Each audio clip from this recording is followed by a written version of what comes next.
Sunlight slants through the lancet-arched windows of Buckingham Palace at precisely 5:30, catching a swirl of dust motes that rise like powdered gold from the carved walnut banisters.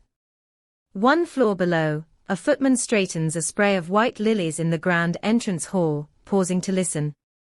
Somewhere deeper in the labyrinth of corridors, a string quartet rehearses Purcell for tomorrow's investiture. The achingly tender notes drift upward, reaching a private sitting room where King Charles III has just completed his evening round of physiotherapy. He settles into a high-backed chair upholstered in faded celadon silk, the same chair, incidentally, in which his great-grandfather George V signed colonial dispatches, then lifts a leather folder of cabinet briefs. Minutes earlier, a nurse recorded his post-treatment vitals, blood pressure slightly elevated, but heart rate steady, oxygen saturation perfect. That last figure matters, because the monarch's oncologists monitor it obsessively. Certain immunotherapy cocktails can inflame lung tissue, and the king's regime has recently intensified. The good news, whispered to aides, is that his tumor markers, tiny proteins in the blood that measure cancer activity, have dropped by 18% since April. Numbers, however, are only half the narrative. It is the way Charles turns margins into impromptu sketchpads, tiny acorn sprigs, a pewter teapot, the profile of a corgi dozing near the hearth, that shows he refuses to cede his personality to disease.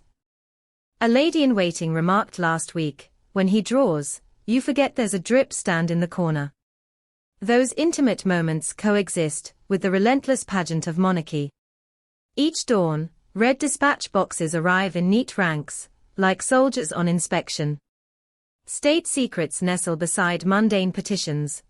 A request to bestow city status on a northern market town, a memorandum on fisheries, a classified cable outlining security concerns for the forthcoming trip to Canberra. The king reads every page. If fatigue creeps in, an inevitable companion during radiotherapy, he simply shifts to dictation, instructing his private secretary to note reservations in paragraph 7, or seek a broader economic impact study. At day's end, each paper bears his looping signature, as legible today as on the morning he was proclaimed. Yet even that small flourish became headline material in March when, after a 2-night stay at the London clinic, his handwriting appeared fractionally shakier. Social media magnified the wobble into prophecy, tabloids printed split-screen comparisons, and bookmakers slashed odds on an early regency. Inside the palace, courtiers quietly conferred with physicians. Would the public believe medical reassurance without seeing results? The answer was emphatic. A week later Charles strode, unassisted, across the quadrangle to present new colors to the Grenadier Guards. Cameras zoomed mercilessly on his hand as he signed the ceremonial parchment. The pen did not quiver. Observers sometimes forget that Charles prepared for kingship longer than any British heir in history. That marathon of apprenticeship now underpins his strategy for working through illness.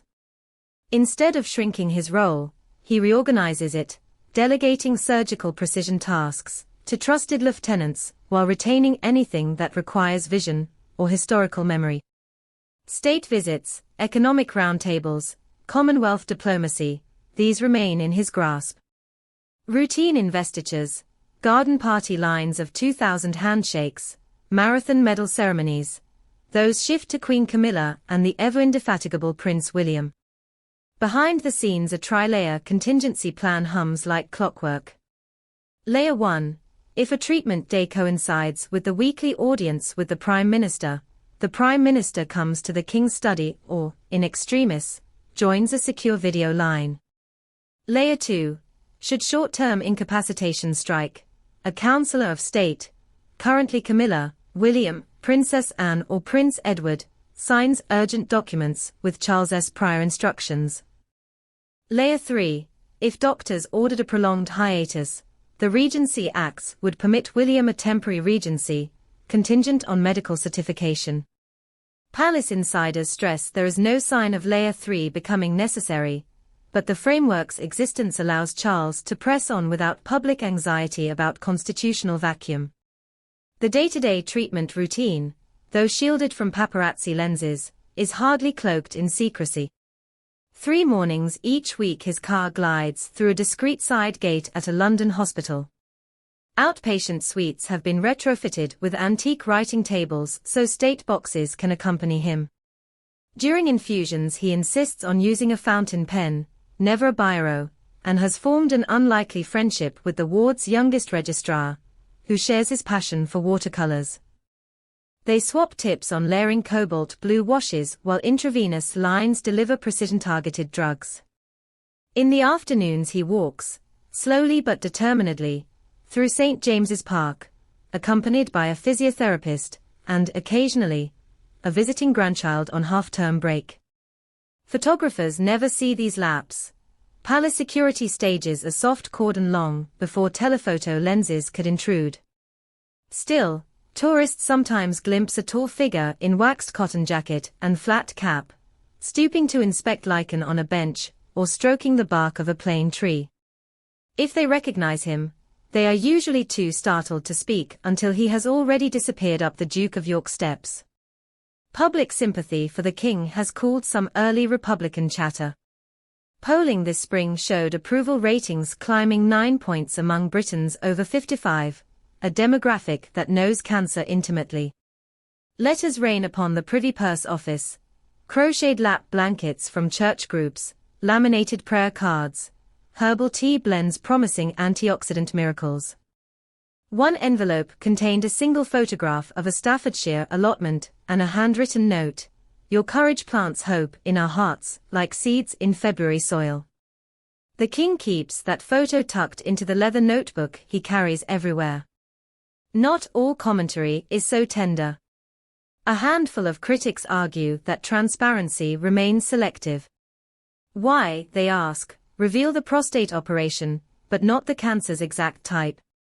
Palace communications advisors weighed this question long ago. Full disclosure of pathology could invite daily speculation about survival statistics, overshadowing governmental work. Partial disclosure, they believe, affirms the principal facts, diagnosis, treatment, prognosis, without fueling morbid countdowns.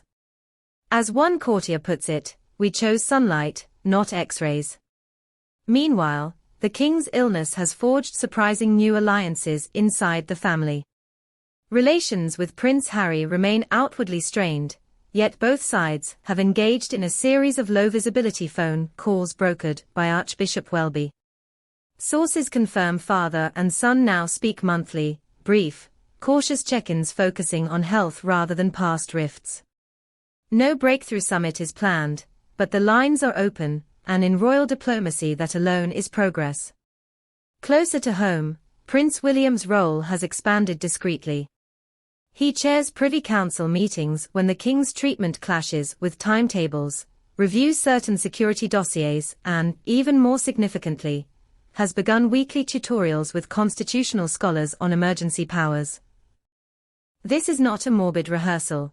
It is prudent succession shaping, reminiscent of Elizabeth II's gradual coaching of Charles through the 1980s. The monarchy learns from its own history, prepare early, reveal late, endure always. Despite all this strategic stoicism, the human moments resonate loudest. A nurse recalls how, during a recent session, Charles noticed a first-year intern struggling to manage 4 tubing. Instead of waiting, he loosened the tourniquet himself, years of planting saplings having made his fingers deft, and murmured, "We're all apprentices in something, aren't we?" The intern was mortified, the king chuckled, and the drip flowed. In May he hosted a private tea for teenage cancer survivors at Windsor. Cameras captured only the greeting handshake, but those inside describe a 40-minute conversation devoid of protocol. He asked a girl named Anika how she coped with losing her hair. She replied, "I drew designs on my scarves." Charles tapped his breast pocket, withdrew a folded paper containing one of his own pen and ink patterns, oak leaves intertwined with forget-me-nots, and said, "Perhaps you'll weave this into your next masterpiece." She cried, he held her hand. Small gestures, to be sure, yet precisely the acts that elevate a monarch from distant symbol to fellow traveler on life's rough road. What happens next?